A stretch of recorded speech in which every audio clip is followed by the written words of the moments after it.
How's it going, everyone? It's Geoff Chrysler of A Detail Enthusiast, and this is my BN1 restoration.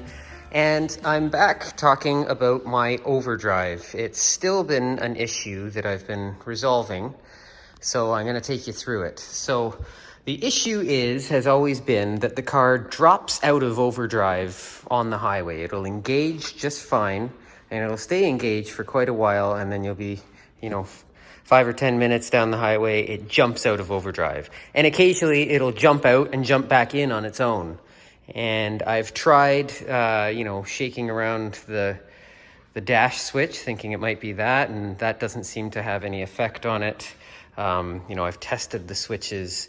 And the thing is, on a BN1, it's quite a different system. There's a lot more switches involved than all of the later Healeys, BN2 and up. They all had a much simpler system with less switches involved. So what I've been doing to try and diagnose this, I've got a number of things going on. First of all, to rule out the possibility that this is mechanical or hydraulic related, I've hooked up a test light to this is the R1 and R2 relays. I've hooked up a test light to the C2 here, which is the main power feed that goes directly to the solenoid. So, and my test light's just over sitting on the parcel tray over there, and I've got it grounded to the firewall. So I can be on the highway driving along, I'll engage the overdrive, and you'll see the test light come on, showing that there is power going to the solenoid. And what I'm noticing happening is when the overdrive disengages all of a sudden, the light also goes out. So it is power feeding the solenoid that keeps getting cut off.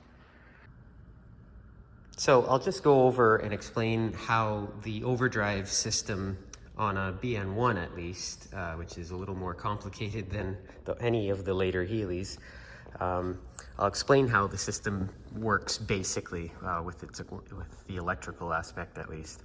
So before overdrive can be engaged, there has to be a criteria met. So you have to be going at least 40 miles an hour, which is what that centrifugal switch governs. You have to be in top gear or second gear, so either of the two top gears. That's what that gearbox switch on the other side governs. And of course you have to flick the switch to engage overdrive. As soon as you flick the switch on the dash, the R1 switches and energizes the R2, and at the same time the solenoid is actuated, so you drop into overdrive. Now you're in overdrive, the R2 is energized, and it's going to hold the overdrive until the criteria is again met that you can come out of overdrive smoothly.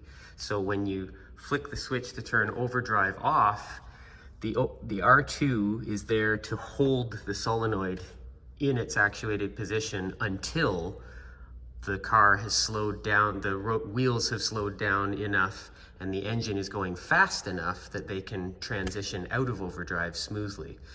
You don't want to have a slow-moving engine with fast-moving wheels, and then you immediately engage or disengage the overdrive, and suddenly there's this big bang of torque as the wheels are catching up to the slow-moving engine. Okay, so as you can see here, I've taken the wires to the gearbox switch and I've just joined them together with a little double-ended spade terminal. So that essentially makes the gear switch closed, and the centrifugal switch is closed, and the throttle switch is disabled as well. So now the whole system is just totally reliant on the dash switch. So I can do a test here, just turn the ignition on, and if I flick the dash switch, we should see yep, there we go. There's the overdrive solenoid working. So it should work. So now I'm going to move on to my gearbox switch. So this is now my original gearbox switch. I replaced this one quite early on before I'd even taken the car out for its first drive, because this was leaking a lot of oil. It was making a puddle under the ground. And it was the whole switch was clearly full of oil. It was, you can see it's like a metal base part, and then there's this plastic part on the front with the contacts, and it just has these little tabs bent over to hold the plastic part in. Of course, the thing fills with oil, and there is oil just dripping like a sieve out of the bottom of the casing here. So, but there's an O-ring in there that you can replace. So I'm gonna carefully take this apart and clean everything inside and replace the O-ring, and hopefully get it rebuilt to working standards so I can end up putting this back in my car eventually. Because, as I said, the new one, which did not leak, luckily, fixed the leak, but the new one I think may have also been causing problem, because when I shorted out the terminals on it, just took the wires off and joined the two wires together, the overdrive situation improved significantly. I was able, I had a few hours of driving with no problem on the highway, which I had never been able to do before. So that certainly did make a difference in the situation. But again, after a few hours of driving, it jumped out of overdrive again. So, I'm not so, I think it's probably a combination of faulty parts, including those relays, which were clearly quite dirty and not making good contact. So yeah, we're working our way through it and learning a lot in the process, and literally rebuilding and resetting all of these original switches, and hopefully we'll be back to a functioning overdrive. So here I've just taken the front cover off of the body. I had to bend back those little tabs, just set it in a vise right side up and tap them over one at a time. So you can see, yeah, once you pull this off, here's this cover plate. It's got contacts inside and a spring covered in oil, so I'm gonna wash all of this. And then on this side, there you can see those contacts, and there's a center pinion piece that comes out of here. So there's that. So, and as you shift into second or third gear, this ball is pressed in, which makes the contacts bridge the switch terminals.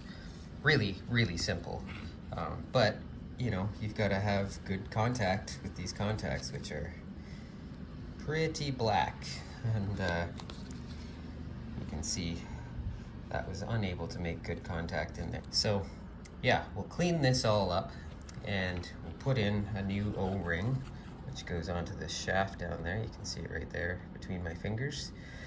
So we'll replace the O-ring, hopefully seal this internal part off for the most part, so we can keep good contact in the switch.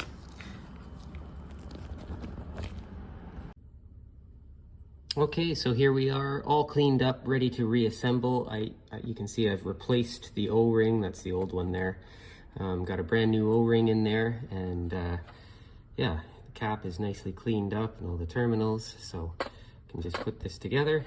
Of course, the spring goes in here. That, and then this guy goes into the body. The body's nice and cleaned up. You can see there's a date code there, 6 of 54. So this is an early replacement that was put on my car at some point, because my car was built December of 53. So yeah, we can put this back together. That slides into there. You can feel that O-ring is sealing nicely. You have to squish against it all the way down. Yeah, very nice. Then I'll reassemble those and bend the tabs over. And there we go, all reassembled. So it's ready to go back onto the car. I've got a new joint washer already on the car, so I'll just swap that out and put it in with a little bit of probably a little bit of Permatex sealant on the threads, and should be good to go. So I can also test this now that it's all back together. I'll just hook up my ohm meter to the two terminals, and you can see there's no connection there, and as I press down a little bit, there. You only have to press down a little bit for it to actually connect. So there, we got a good connection, the switch is working. As soon as you let it off, tons of resistance. Yeah, infinite. And then, boop. So yeah, switch is working. Doesn't take much at all. You just gotta press it in like that much, and it makes the connection. So that's good.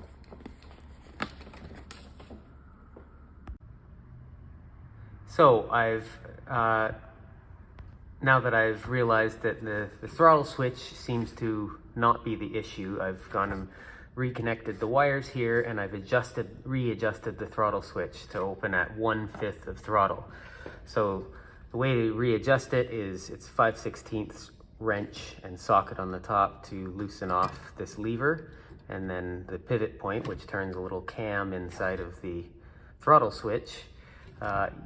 You want it, so when the throttle is all the way off, it's in resting position, there's continuity between these two terminals. The switch is closed.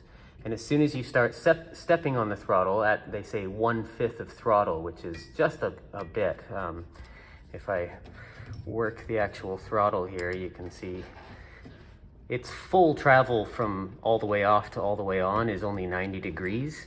So you want it to open the switch at 1/5, which is only like that. So with the wires disconnected from the switch, so you isolate the switch, I just hook up an ohm meter to the two terminals, and you'll see when it's in the off position, it's full continuity through, there's zero resistance, and you want it to open right there. It cuts the continuity between these terminals, and you'll see your ohm meter reads a high reading. So I just had to hold it in the position with my flat blade screwdriver and then tighten this in the right spot. So now, as soon as I open it, it cuts the switch. So, and that's essential for when you want to switch out of overdrive. This throttle switch makes it so that you can't switch out of overdrive with your foot totally off the gas. You have to be able to take the torque of those wheels with an engine that is moving in a similar speed. So the centrifugal switch was definitely a problem. Things significantly improved after I bridged that one, so I'm probably gonna leave that one bridged. But I want to have a functioning throttle switch and gear switch, just so I don't ever get in a situation where the overdrive is engaged and I have to shift in reverse or something, because you can run into a lot of problems with that. So you want to have those safety switches enabled just to prevent things bad from happening. So I just wanted to show, now that I've replaced both my R1 and R2 relays, it's always like this. The R2 is the one that actually has an overdrive sticker on the top of it generally on a BN1. Anyway, I'm opening up these originals, and I'm gonna see if I can just clean up the terminals, and if that should hopefully fix the problem. The only other issue it could be is if the actual windings in the coil have been cut somewhere, which sometimes happens. If that's not the case and it's just a case of dirty points, well, that's an easy fix. So I'm gonna clean these both up and take it apart here, and you can see there's the winding wrapped in the paper there. It looks as if the wire connection is okay. It seems intact there. And then there's the points, obviously, so when that upper one is energized by the winding, it comes down and connects there, connecting those terminals. So, and yeah, those could definitely use some cleaning, polishing. So, and here you can see I've just polished up those points. They're nice and clean and shiny now. I just used a little wire wheel on my Dremel, and oops, and yeah, so that's looking much better. And also you want to clean the top of that, because it gets pulled up and down as this coil energizes. So Yeah, you want to make sure it's making good contact everywhere. So I just wanted to demonstrate the quality difference between the originals that I just showed you in the last shot, and these are the brand new ones that I purchased. And I took it apart, and you can see the scorching on the points there. Yeah, pretty scorched for a brand new piece. It's kind of hard to tell there, but it's black where it makes contact. And yeah, the wires are clearly pretty thin in comparison to the original. Yeah, it's, and look at the gap there, really big.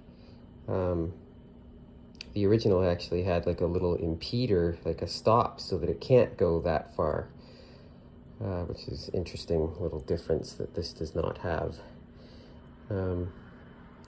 Yeah, so I'm gonna say that my originals are probably a better way to go. I've already polished them. I'm gonna put them back in the car and see if that solves the problem, because this new stuff is not as well made as the originals were. So now I'm going about replacing the solenoid, because I'm convinced that the light going out could also be the solenoid losing its connection to ground, or failing to stay energized. So I'm going to try replacing the solenoid. It's the only thing I haven't done yet. So I've put a 3/16 drill bit into the lever arm so that it's in the right place when I remove the solenoid. And now so it's not going to move around while I'm doing this changeover. So I've removed the 2 screws from the solenoid, and I can just carefully remove it and replace it with my new one here. So just to explain again why I believed it still could be the solenoid itself, is even with this test light situation, you know, yes, that is a power feed that I'm using to test the feed going to the solenoid, and that is getting cut, but keeping in mind that the solenoid, when engaged, completes the circuit to ground. So if the solenoid itself is failing, that circuit to ground is going to show in the test light. So I believe the solenoid could have been the issue. It certainly, the symptom of it makes sense, because the car would engage in overdrive and stay for a while, and then when it leaped out of overdrive, you could see the light surging, like it's losing its connection, and it's trying, but and then it would hop out of overdrive, and then you switch it off and switch it on again, it jumps back in. So I think it was the holding winding of the solenoid that was failing, because there's 2 windings in it, one to engage and one to hold. So I've now replaced the solenoid. I've got my relays all cleaned and ready to go. Gearbox switch replaced.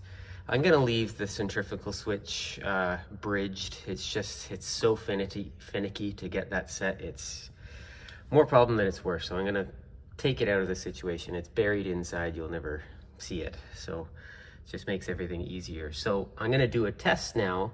And for the test, I have disconnected the throttle switch, thereby making it in the open position, which it would be if you were stepping on the throttle. So I'm going to now shift into top gear, and with the ignition on, I'll switch the overdrive. Yes. And it switches on and off as it should. Excellent. And if I have it on and I switch out of top gear, it shuts it off. That is how we want it to be working. So I can, oh, and did I show you the test light for that? I'll just do it again. We'll shift into top gear, overdrive on, and as you can see over there, light is on. When I switch the overdrive off, so too does the light. So now I should be able to button things up here and take it out for a test run. Wish me luck. Now, just a bit of advice for BN1 owners: when you're buttoning this back in and putting the tunnel back in, so you got to work it over the gear shifter. I usually have to switch it to the far, either first or reverse area. And one thing I do before I work it in there, the bell housing piece can often, because of this working, can get slightly bent in, and you get a big gap there, which allows all the hot air to come through. So to keep that gap tight, always check that that panel is slightly kind of bent out, so that you push this in to get a nice tight seal around there. It's an important thing to keep an eye on, because you can end up with a gap there quite easily. That's quite a flimsy panel there. It's just held on the sides by those screws. So something to keep in mind. And that solves the problem. I just had it out for a test drive, and Overdrive is working beautifully. I went up and down the highway. I used it as a fourth gear basically, and in and out, no problem, no surging, no jumping out of Overdrive. I believe that, it was probably the solenoid, as I suspected.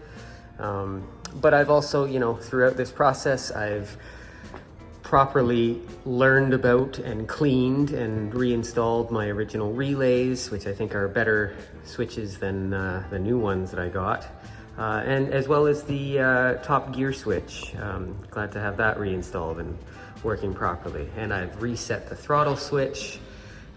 Again, all original pieces that I've properly rebuilt and reintroduced into service, and the only thing that needed replacing really was the solenoid, even though I've replaced everything at least once. But you live and learn, and yeah, glad to have it finally functioning properly. Anyway, that's it for now. If anything else comes up, I'll be back with another video. Until then, I'm Geoff Chrysler, a detail enthusiast. This is my BN1 restoration. I'll talk to you next time.